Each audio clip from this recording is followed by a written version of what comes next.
Sir வணக்கம் sir. நான் ஓவரூர்லேருந்து பேசுகிறேன். நான் அந்த எனக்கு வந்து நான் வேப்பஞ்சேரி சொசைட்டியில் வந்து விவசாய கடனுக்காண்டி 6 பவுன் நகை அடை வச்சேன். 1,00,000 ரூபாய்க்கு விவசாய கடனுக்காண்டி வச்சேன். இப்போ நகை திருப்பும்போது நகை இல்லைன்னு சொல்லிட்டாங்க. லாக்கரில் இல்லை, அவர் பர்சனலாக எங்கேயோ வெளியில் எடுத்து கொண்டு போய் வச்சுட்டாரு அப்படின்னு சொல்கிறாங்க.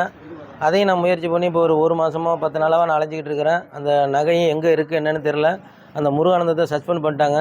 திருப்பி நான் மட்டும் கிடையாது, இன்னும் நிறைய பேர் வந்து இந்த மாதிரி பாதிக்கப்பட்டவங்க நிறைய பேர் இருக்காங்க. பாதிக்கப்பட்டவங்களை என்ன அவங்க சொசைட்டிலேருந்து சொல்லியிருக்காங்கனாக்கா, இந்த நியூஸ்லாம் வந்து நீங்கள் நியூஸில் போட்டிங்கனாக்கா அது வந்து உங்களுக்கு கிடைக்காத நகை, அவங்க சும்மா வந்து பப்ளிக் பண்ணுறதுக்காண்டி பண்ணுறாங்க, போகிறாங்க வராங்கன்னு சொல்கிறாங்க. அதனாலே வந்து இப்போ 2 பேர் வந்துட்டு போயிட்டாங்க. இந்த நியூஸ்லேருந்து வந்து நியூஸ் எடுக்க போகிறாங்கன்னு சொன்னோடனே அவங்க போயிட்டாங்க. நான் மட்டும் கிடையாது, நிறைய பேர் பாதிக்கப்பட்டிருக்காங்க. இங்கே வந்து எந்த நகமே இல்லை. ஒரு ஆஃபீஸர் வந்து இப்போ வந்து செக் இப்போ புதுசாக வந்தவங்க செக் பண்ணும்போது எந்த நகையுமே கிடையாது. எங்கே நகை என்னென்னு கேட்கும்போது வெளியில் இருந்து தான் இப்போ ஒரு 40 பாக்கெட்டு திருப்பி கொடுத்துருக்காரு. திருப்பி இன்னும் நிறையா நகையெல்லாம் இருக்குது. அதை வந்து உங்களால் முடிஞ்சதை பார்த்துக்க, நான் திருப்பி கொடுக்க முடியாது, என்ன வேணாலும் பண்ணிக்க, நீ சஸ்பெண்ட் பண்ணிட்டா அப்படின்னு அவர் சொல்கிறாரு. இதில் வந்து மேலதிகாரி தலையிட்டு இதை திருப்பி கொடுக்கணும். அப்படி இல்லைன்னா முதலமைச்சர் முறையிட்டு இதை நகையை திருப்பி கொடுக்கணும். இன்னும் நிறைய பேர் பாதிக்கப்பட்டவங்க இருக்காங்க.